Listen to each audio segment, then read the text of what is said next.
Hey, it's Zadie! Welcome to Flytte Kartina, and today we're gonna go on yet another train ride. This is where I do my non-spoiler portion of the video, so if you've already seen the movie, you probably don't need to know what I'm hearing, but you can keep watching anyway, but there's a spoiler rant that's gonna be posted. And so, anyways, let's get started. Okay, this last weekend, 1517 to Paris came out. It's directed by Clint Eastwood, and it features three guys who had stopped a terrorist attack on a train to Paris. What's really cool about this is it's played by the actual guys. They're the actual heroes who did this, and they're in this movie, and it's great. I love that. I think it definitely brings more heart to this film, and it absolutely draws more attention to the film itself because these three guys are playing this role. If you're new to this channel and this is your first video that you're watching of me, this is the part where I basically explain the rating of the film and why they did things like that. So here we go. So the MPAA, which is the Motion Picture Association of America, which is a mouthful and it took me like 5 videos to say it correctly, they rated this film PG-13 for bloody images, violence, some suggestive material, some drug use, and language. That's a lot packed into one rating, so let me just kind of piece away everything. Bloody images. Okay, if you guys know what happened, the actual story of what happened, then you'll know that this is a kind of thing that is going to be bloody. Like, there's an attack on a train and these guys have no weapons because they're off duty, so it's gonna get bloody. So the blood itself was not so bad, but it was over the PG-13 line. I'd say it's a solid PG-13 blood use.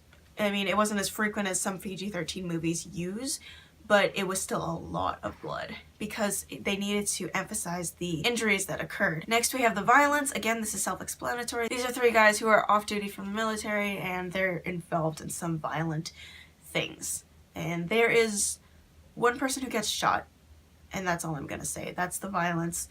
But there's also like a scene with a knife, so if you're like me who hates knives, I hate knives. But if you're like me, that's the violence that it came to, and there was cutting involved, and yes, it was bloody. The next part is some suggestive material. This wasn't as bad as it could have been. There's one, maybe two scenes of this where two of the guys are looking at a girl and the camera is focusing on something, and there's also actually a scene where they're all in a club, and they're in Europe, so clubs in Europe are, I think they're different than American clubs, so at least the way that they depicted them in this film. So there's that scene, and none of the people in the club were doing anything very provocative to the point where I felt like I needed to step out of the theater. This film didn't really harp on this point of the suggestive material. Drug references. Okay, there's one scene where a guy outright smokes, so that's, I think, the most abuse of drugs that was in there. There was also alcohol, but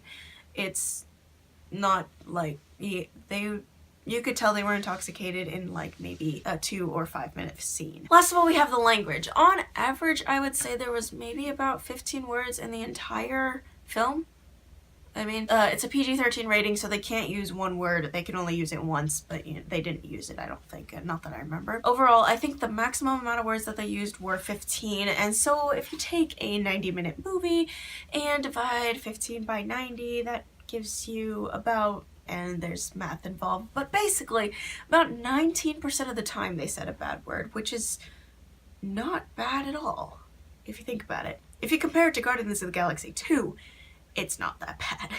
Okay, so to wrap the rating explanation up, I'm going to pull up the frequency chart, which is where I rate the frequency of all the elements described in general. I won't be doing the specific like things because this film is an example of why I can't, because there are too many. So for 1517 to Paris, I'd say this was about a 6 or a 7 on the chart, mostly because all of the violence was condensed into one scene. There's a lot of anticipation, there was a lot of blood involved, and it's very uncomfortable to watch, and so I wouldn't suggest this for like a family movie night. So if you were thinking of doing that, maybe reconsider. Okay, this video is going to be wrapped up with my magical scale of movies. This is where I rate a movie on a scale of Steamboat Willie to Deadpool.